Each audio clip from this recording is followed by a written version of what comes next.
People ask me, why would you go paddling in the middle of winter?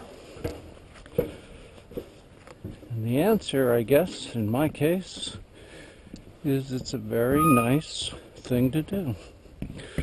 Today there's a northeast wind, meaning this side of the bay is in the leeward side. That means it's protected by the land and the wind. So at the moment, we will not experience any real wind.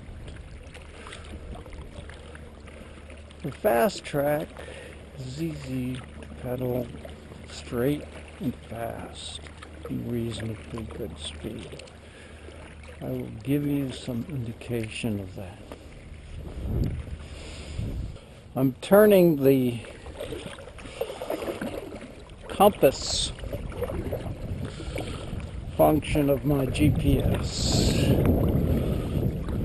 I don't know whether this GoPro camera will allow you to read the speeds that I am paddling at. Right now I'm paddling at 3.2 miles per hour.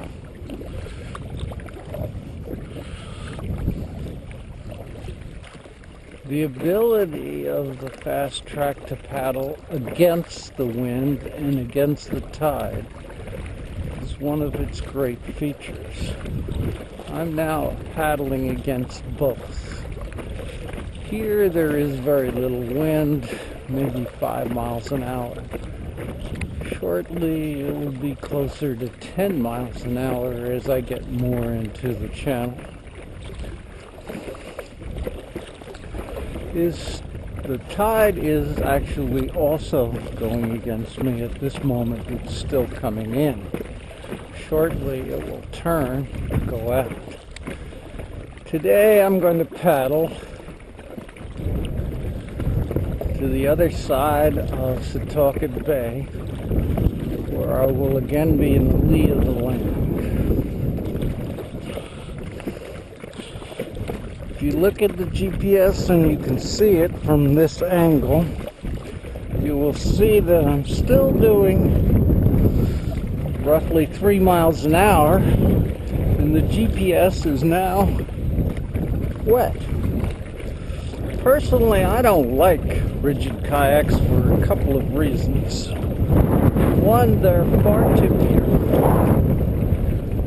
Two, they're far more uncomfortable to sit in, because one, you're sitting at the level of the water, which makes for a wonderful center of gravity, but it does not put you in a good position to see where you're paddling, or a comfortable position to really paddle.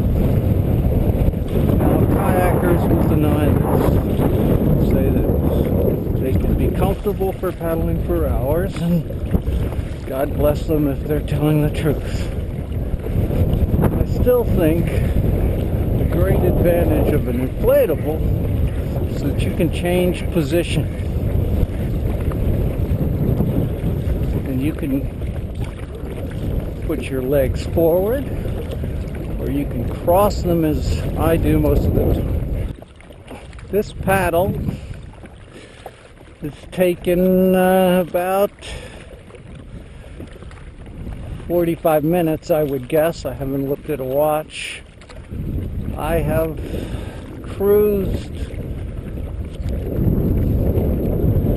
roughly at 3 miles an hour the whole time, into the wind and with the wind. I frankly have not exerted myself. Perhaps you'd like to know what happens if you try to paddle quickly, so I will try to give you an idea. So right now we're 3.5.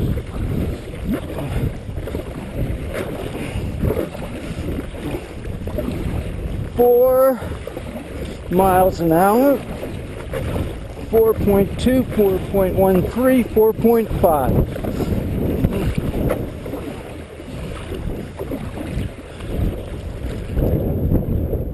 That's what I call spurt speed.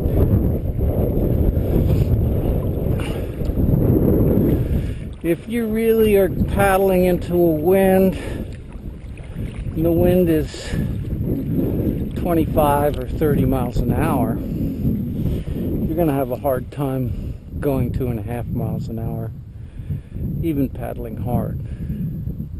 But you can go 2.5 miles an hour. That is the interesting thing about this craft.